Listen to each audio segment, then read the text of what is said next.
Item ಯಾವುದೇ ಇರಲಿ try ಮಾಡಿ ಆಚಿ ಚಿಕನ್ ಮಸಾಲಾ. ಲೋಕಸಭೆಯಲ್ಲಿ 2 ಐತಿಹಾಸಿಕ ಮಸೂದೆಗಳ ಮಂಡನೆ ಆಗಿದೆ. ಮಹಿಳಾ ಮೀಸಲಾತಿ ಮತ್ತು ಕ್ಷೇತ್ರ ಪುನರ್ ವಿಂಗಡಣೆ ಮಸೂದೆ ಮಂಡನೆ ಆಗಿರುವಂತದ್ದು. 2 ಮಸೂದೆಗಳ ಮಂಡನೆಗೆ ಮತ ಹಾಕಿದಂತ ಸ್ಪೀಕರ್ 2 ಪ್ರಮುಖ ಮಸೂದೆಗಳ ಮಂಡನೆ ಆಗಿದೆ ಇವತ್ತು ಲೋಕಸಭೆಯಲ್ಲಿ.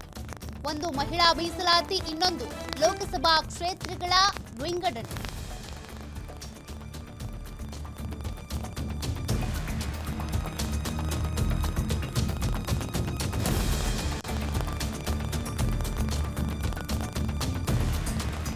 ಇನ್ನು ಮಸೂದೆಗಳ ಮಂಡನೆ ಪರ 207, ವಿರುದ್ಧವಾಗಿ 126 ಮತ ಚಲಾವಣೆ ಆಗಿರುವಂತದ್ದು. ಸದ್ಯ ಸದನದಲ್ಲಿ ಒಟ್ಟು ಹಾಜರಿದ್ದಂತ ಸದಸ್ಯರ ಸಂಖ್ಯೆ 333.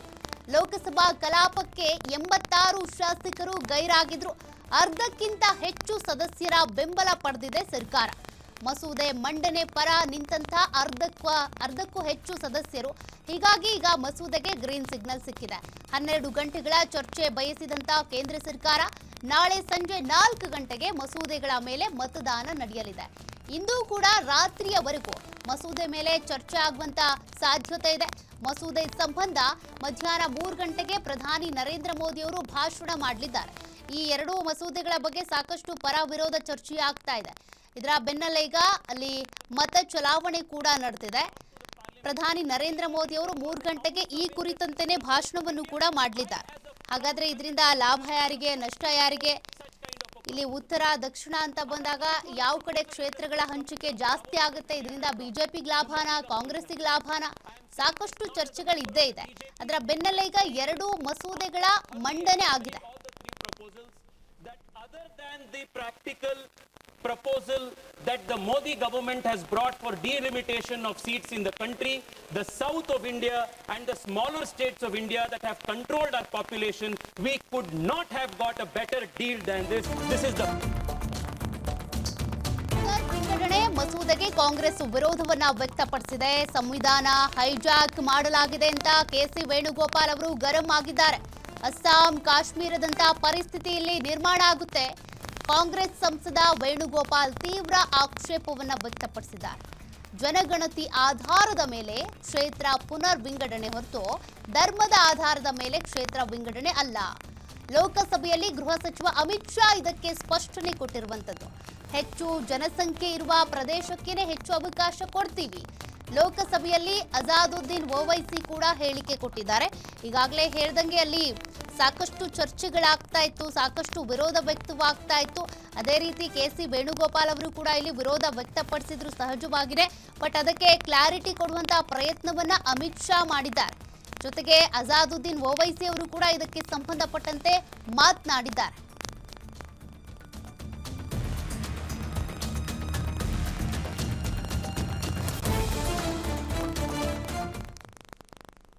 Introduction of this constitutional amendment bill because it violates the parliamentary form of democracy and federalism, which are both parts of basic structure of the constitution, sir. Sir, this is not about the one reservation. The main goal is to make South rule and other areas the ruler and completely erase the representation of OBCs and Muslims from the elected legislature.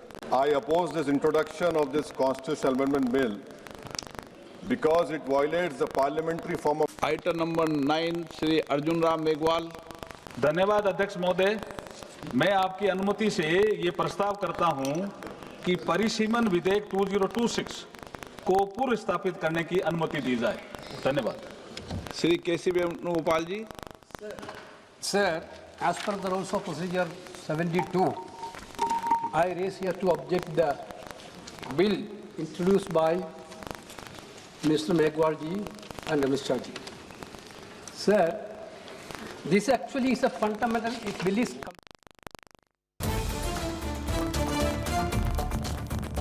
ಲೋಕಸಭೆಯಲ್ಲಿ ಮಹಿಳಾ ಮೀಸಲಾತಿ war ಕೂಡ ನಡೆಯಿತು. Muslim ಮೀಸಲಾತಿಗೆ, ಒಳ ಮೀಸಲಾತಿಗೆ ಸಂಬಂಧಪಟ್ಟಂತೆ ಸಮಾಜವಾದಿ ಪಟ್ಟನ್ನ ಹಿಡಿಯಿತು. ಮುಸ್ಲಿಂ ಒಳ ಮೀಸಲಾತಿ ಸಾಧ್ಯ ಇಲ್ಲ ಅಂತ ಅಮಿತ್ ಶಾ ಅವರು ಇದೇ ಸಂದರ್ಭದಲ್ಲಿ ಹೇಳಿದರು. ಇದು ಸಂವಿಧಾನಕ್ಕೆ ವಿರೋಧ ಅಂತ ಸ್ಪಷ್ಟನೆ ಕೊಟ್ಟಿದ್ದಾರೆ. ಧರ್ಮ ಆಧಾರದಡಿ ಮೀಸಲಾತಿ ಸಾಧ್ಯ ಇಲ್ಲ. ಮನೆ ಮನೆ ಗಣತಿ ಮೇಲೆ ಮೀಸಲಾತಿ ಅಂತ ಅಮಿತ್ ಶಾ ಅವರು ಹೇಳಿದ್ದಾರೆ. ಹೀಗಾಗಿ ಒಳ ಮೀಸಲಾತಿಯ ವಾರ್ ಕೂಡ ನಡೆದಿದೆ.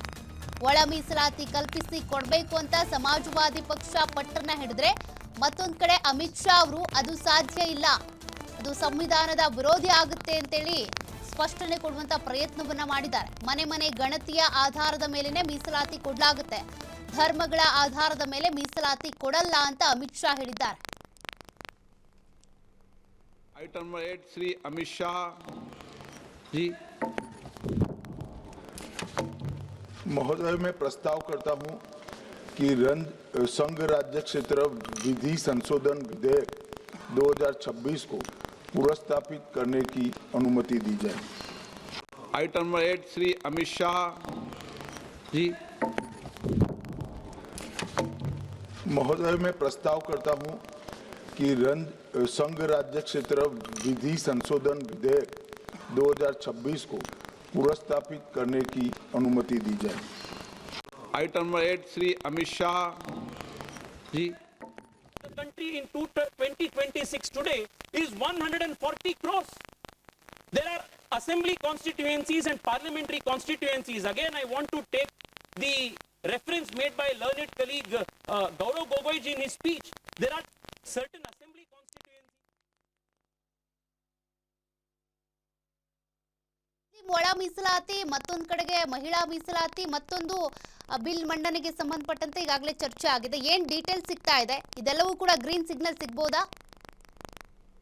ಸೌಖ್ಯ, ಒಂದು ರೀತಿಯಾದಂಥ ಲೋಕಸಭೆಯಲ್ಲಿ ಈಗ ಒಟ್ಟು 2 ಪ್ರಮುಖವಾದಂಥ ಮಸೂದೆಗಳ ವಿಚಾರವಾಗಿ ಚರ್ಚೆ ನಡೀತಾ ಇದೆ. ಅದರಲ್ಲಿ ಒಂದು ಮಹಿಳಾ ಮೀಸಲಾತಿ ಮಸೂದೆ, ಮತ್ತೊಂದು ಕ್ಷೇತ್ರ ಪುನರ್ವಿಂಗಡಣೆ.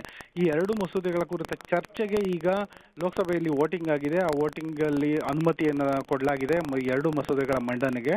ಇದೀಗ ಮಸೂದೆಯನ್ನು ಮಂಡನೆ ಆಗಿದೆ. ಒಟ್ಟು 12 ಗಂಟೆಗಳ ಕಾಲ ಚರ್ಚೆ ನಡೀಬೇಕು ಸತತವಾಗಿ ಅಂತ ಕೇಂದ್ರ ಸರ್ಕಾರ ಬಯಸಿತ್ತು. ಅದಕ್ಕಿಂತ ಹೆಚ್ಚಿನ ಸಮಯ ಕೂಡ ಸಿಕ್ಕಿದೆ.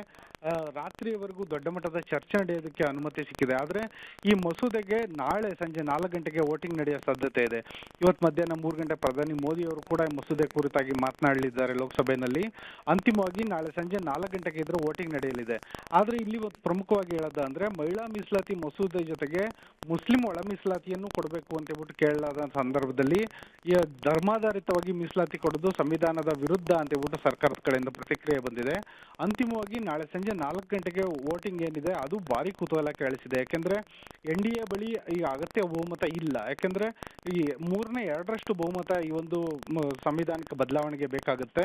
ಆದ್ರೆ ಈ NDA ಬಳಿ ಇರೋದು ಕೇವಲ 292 ಸ್ಥಾನ ಮಾತ್ರ. ಹೀಗಾಗಿ NDAಗೆ ಒಟ್ಟು 67 ಸ್ಥಾನಗಳ ಕೊರತೆ ಲೋಕಸಭೆಯಲ್ಲಿ ಉಂಟಾದ್ರೆ ಇನ್ನ ರಾಜ್ಯಸಭೆಯಲ್ಲಿ 21 ಸ್ಥಾನಗಳ ಕೊರತೆ ಆಗಿದೆ. ಈ ಹಿಂದೆ NDA ಇದೇ ರೀತಿಯಾದಂತಹ ಮಸೂದೆ ಮಂಡನೆ ಸಂದರ್ಭದಲ್ಲಿ ಸೋಲನ್ನು ಕಂಡಿರೋ ಕಾರಣದಿಂದಾಗಿ ಈ ಐತಿಹಾಸಿಕವಾಗಿ ನೋಡಿದ್ರೆ ಈ ಮಸೂದೆ ಗೆಲ್ಲುತ್ತೋ ಅಥವಾ ಗೆಲ್ಲಲ್ವೋ ಅನ್ನೋದು ಭಾರಿ ಕುತೂಹಲ ಕೇಳಿಸಿದೆ. ಥ್ಯಾಂಕ್ ಯು ದಿಲೀಪ್ ಮಾಹಿತಿಗೆ.